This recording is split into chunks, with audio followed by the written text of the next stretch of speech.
Newton's second law, F equals ma, combined with a restoring force, leads to a motion that repeats itself over equal periods of time, producing what is known as harmonic motion.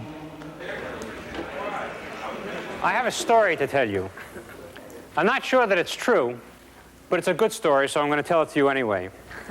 It's about our old friend Galileo.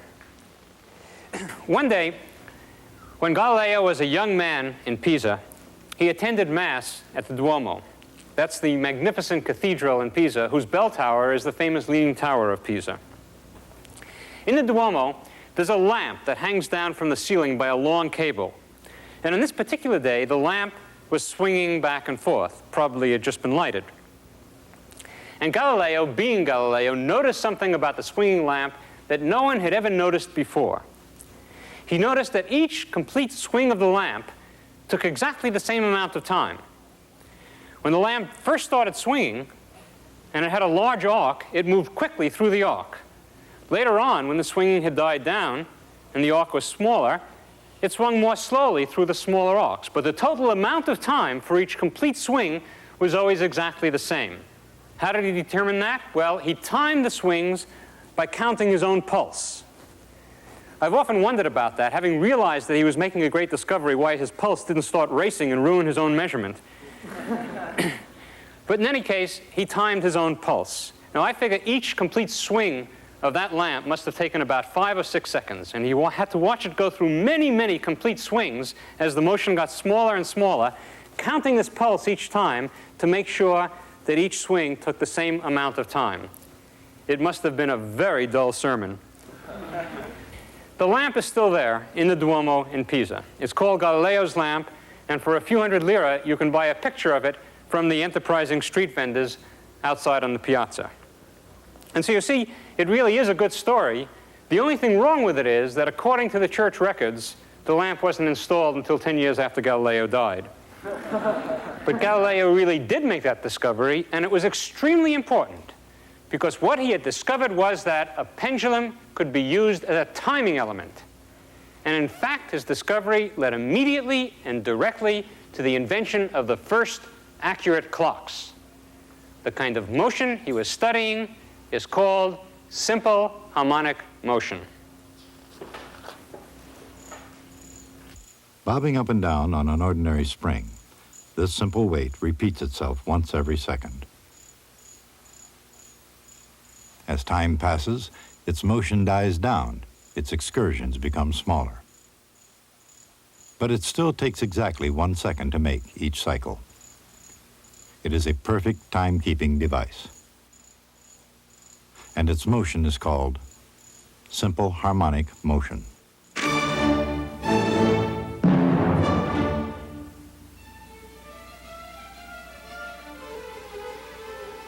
Keeping time has a musical connotation, as does the word harmonic. That's no accident of language. Instruments share a special property with bobbing weights. Both generate vibration at a certain frequency, which produces a certain pitch that doesn't change as the motion decreases. Many factors are at play in the production of musical tone. The length of an instrument's string, the size, and the shape of an instrument.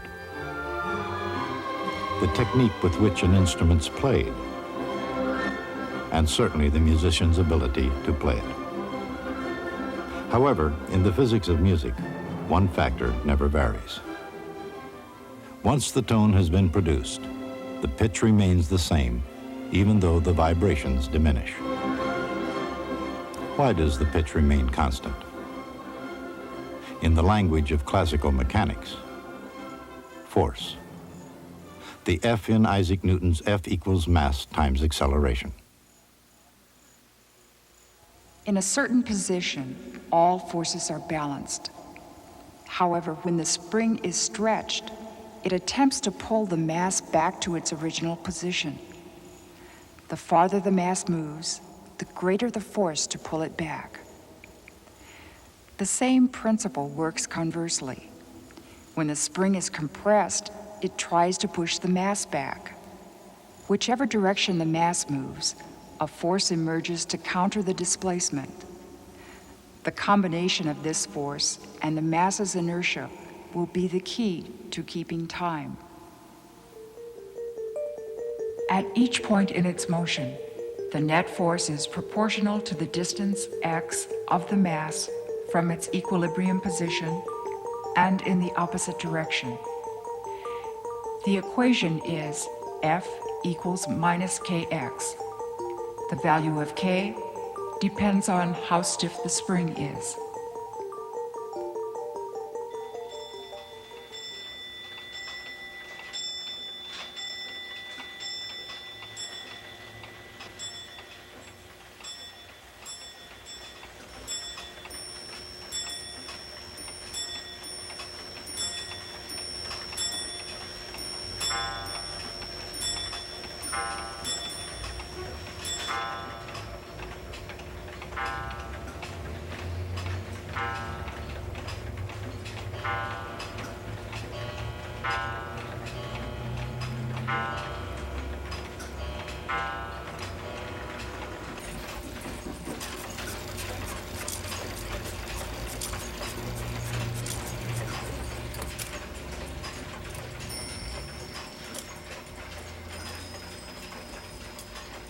In Western culture, few things govern human life as steadily as the mechanistic concern with time.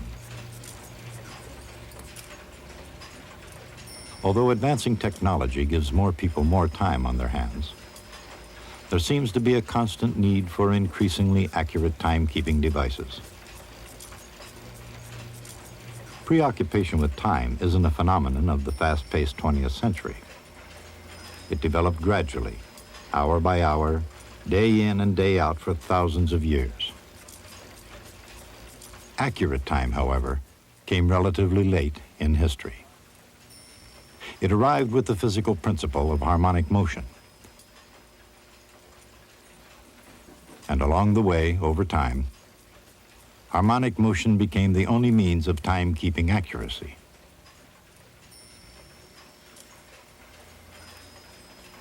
But it's time to go back to the beginning.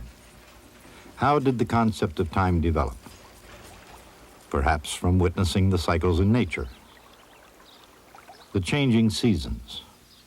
Perhaps from noting the annual solar or monthly lunar cycles. Many early civilizations built monuments that suggest insight into the cyclical movements of the sun, moon, and earth. These structures mark the passage of time on a broad scale.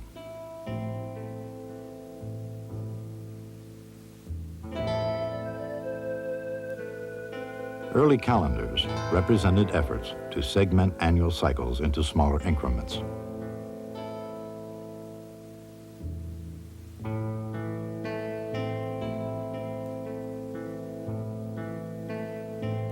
Sundials divided a day, unless it was cloudy. About 500 years after the advent of the sundial, the Egyptians developed the water clock. The dripping water revealed successive lines within an alabaster bowl. This basic design remained unchanged for centuries, until Chinese artisans improved it by adding small wheel-mounted cups and a trip lever.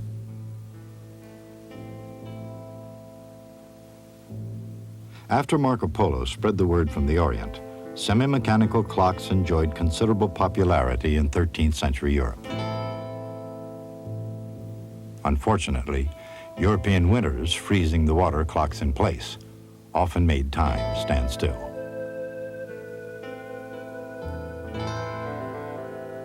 When introduced in the 14th century, the sands of time didn't freeze. However, because of the bulk of the sand, such clocks were limited to measuring short intervals. Around this time, the first mechanical clocks were introduced. They had moving parts, including pulleys, weights with escapements, gears, and trip levers. Often they were ornate, delicately crafted timepieces, and always their accuracy varied according to the skill of the craftsman and the quality of the materials they had at hand.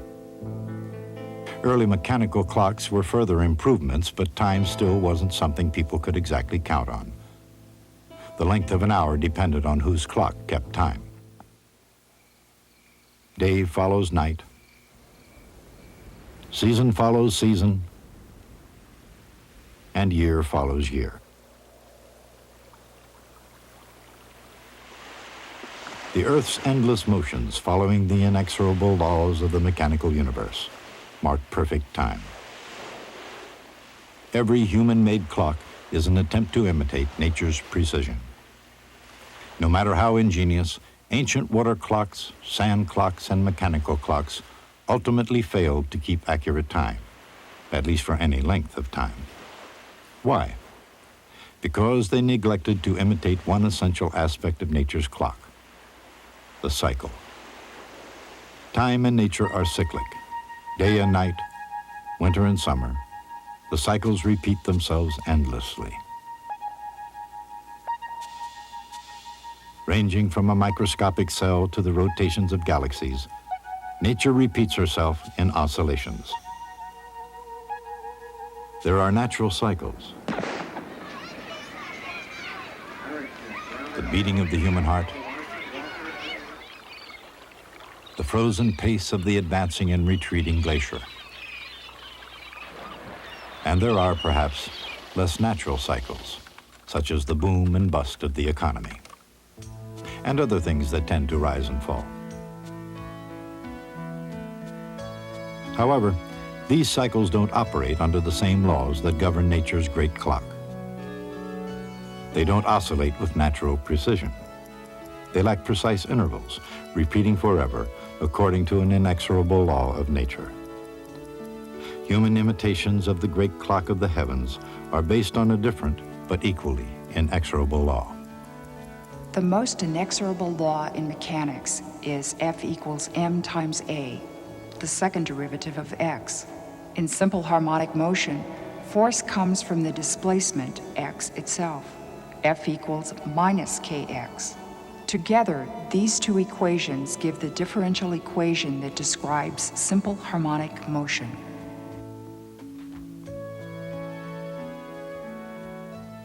That differential equation refers not only to a mass on a spring, but to any physical system that, when disturbed, is restored toward equilibrium with a force proportional to the disturbance.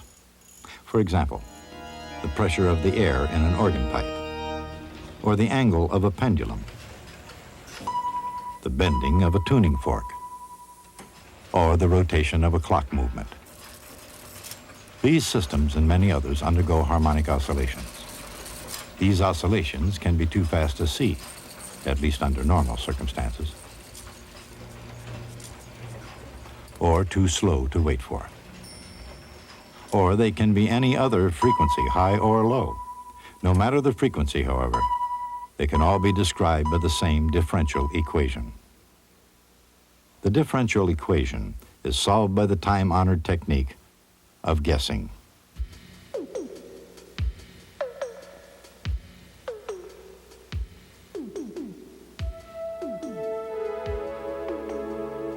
A long time ago, someone guessed that the solution may be a sine function. It was an educated guess, because the motion of a mass oscillating on a spring resembles the motion of the shadow of a particle moving in uniform circular motion. So the idea of guessing a sine function seemed quite natural.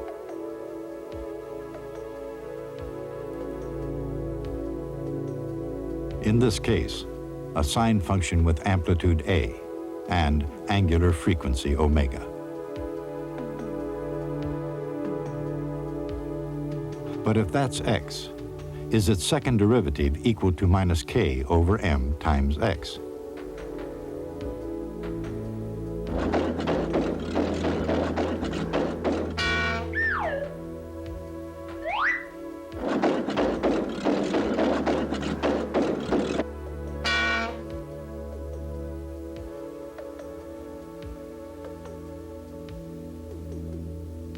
The answer is yes, if omega is chosen correctly.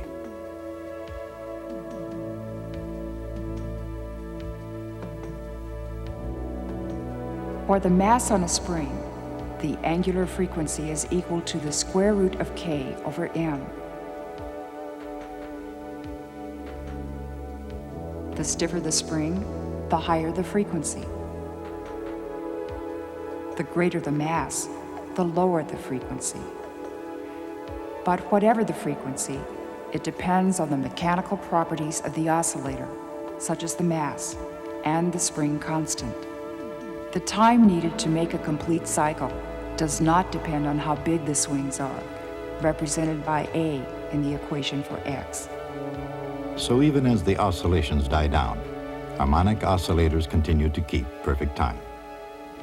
The frequency is measured in radians per second. There are 2 pi radians in each complete cycle.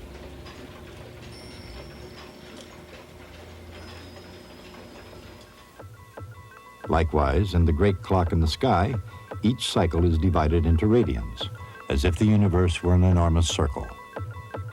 To an extent, it is. The natures of uniform circular motion and simple harmonic motion are closely related. Each clock, in its attempt to duplicate the cycles of nature, is a mere shadow of the cosmic clock.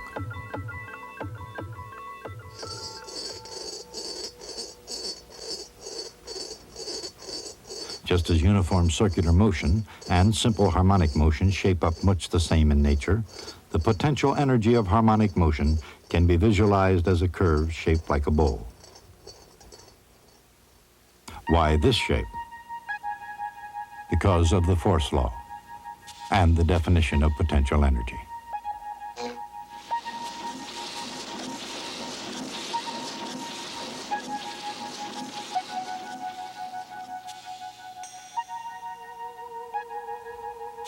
The ball starts out with some potential energy. As it rolls toward the bottom, the potential energy changes to kinetic energy. As it rolls up the other side, the kinetic energy changes back into potential energy.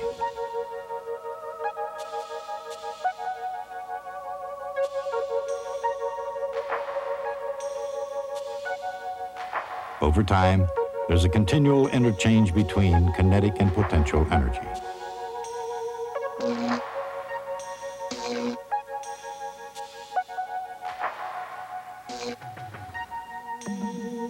But even though both the potential energy and kinetic energy are always changing, the total energy is always constant.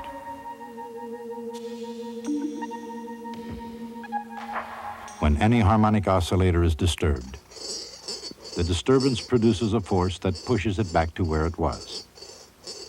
There, the force is 0, but inertia keeps it going until the reverse force stops it and pushes it back once again.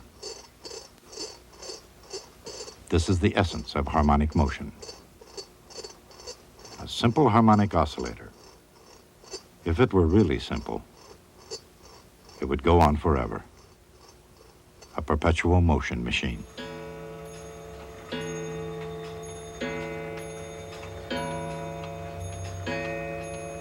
But real oscillators are not simple. They always have other forces, friction, air resistance, and so on, that tend to make them slow down.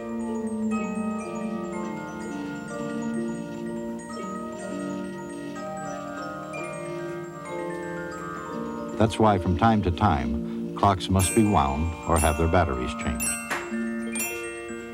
Friction turns energy into heat. That energy must be restored in order to keep the clock going. But even as the clock winds down, the period of time for each of its cycles remains constant. That fact, and much more, was first discovered by Galileo Galilei. His timely discovery, which stepped up the pace for improved timekeeping in the Renaissance, was summarized in 2 new sciences. In that work, Galileo observed that a pendulum takes the same time to complete each swing, even though its motion dies down. Galileo also observed that all pendulums of the same length oscillate at the same rate, regardless of their mass. Of course, Galileo, who discovered the law of falling bodies, realized that a pendulum itself is a falling body. If all bodies fall at the same rate, regardless of their mass, then all pendulums of the same length should oscillate at the same rate regardless of mass. Why doesn't the time of the pendulum swing depend on its mass? Isaac Newton answered that question. Thanks to Galileo's law of falling bodies, Newton realized all objects fall to the Earth's surface with the same constant acceleration. Then, from a conceptual point of view, he saw a connection between, for instance, pendulums of different masses and freely falling bodies. The force of gravity, which depends on the mass of the pendulum, can cancel the mass in the equation F equals ma. In a sense, then, by using pendulums of different masses, Newton tested the law of falling bodies without the advantage of a vacuum.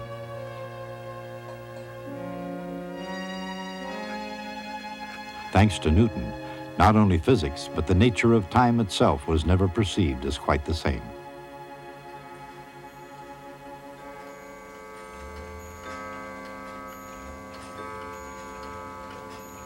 With harmonic oscillators, clockmakers were able to introduce accuracy and uniformity to timekeeping. An hour in Cambridge became precisely as long as an hour in Venice. Don't worry, you'll be in the water soon, love. Over here. Accuracy proved a boon to navigation. In determining longitude, navigators needed to bring along an accurate clock that kept precise time with Greenwich, England, the point of zero longitude. Sailors could tell local time from the position of the sun, and knowing how that compared with Greenwich time, they could determine their longitude. But an error of only a minute could put them many miles off their course, or even get them lost at sea.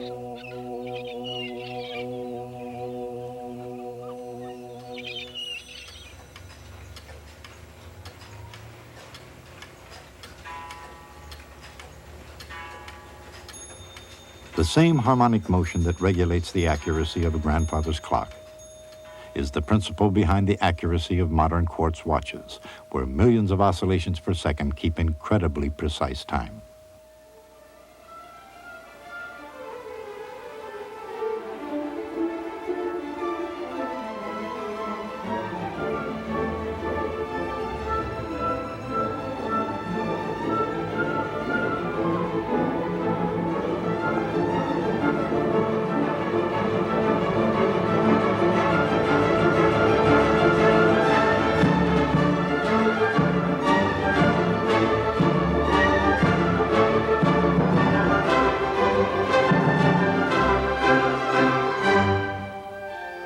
Harmonic motion can be found in an enormous variety of physical phenomena.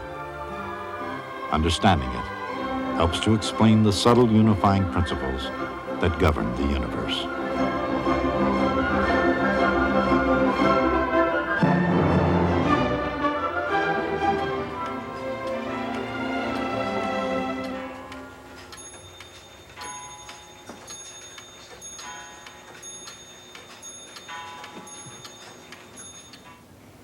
Do you remember our discussion of stability? For an object to be stable, it must have no net force on it. But in addition, if I disturb it, that must produce a force that pushes it back to where it was. What we've studied today is the motion of a stable object. Whether it's a mass on a spring, or a pendulum, or a rolling ball, if I disturb a stable object, it executes simple harmonic motion. When I was a student, I studied simple harmonic oscillators just as you're doing. I went slogging through all the sines and cosines you had to do it to pass the course. But I couldn't understand why. It seemed to me like more examples of pulleys and inclined planes. But then as time went on, I began to see more and more examples of completely different systems, all of them executing the same simple harmonic motion. Not just masses on springs and pendulums, but organ pipes and electric circuits and even atoms in a crystal lattice. And then I began to get the point. Simple harmonic motion is nature's response to twanging any stable system. That's why it's so important. But that's not the end of the story. It's just the beginning, as we'll see next time.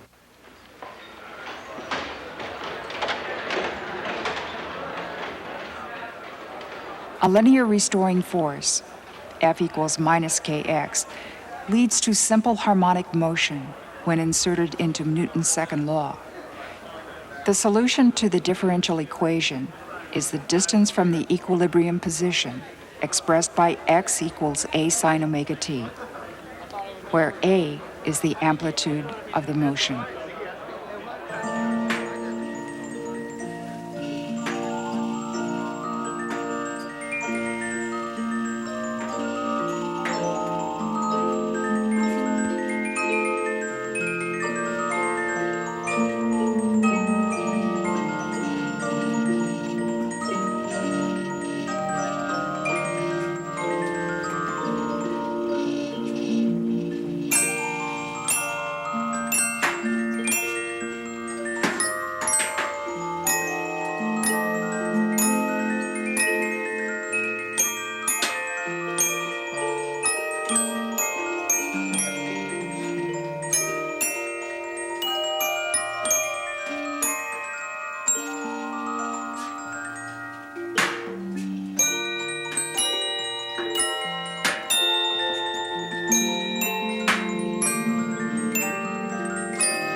Annenberg Media.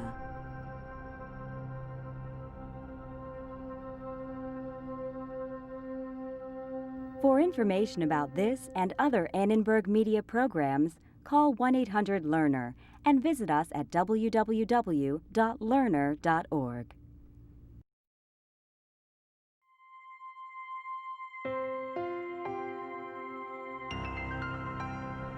Annenberg Media.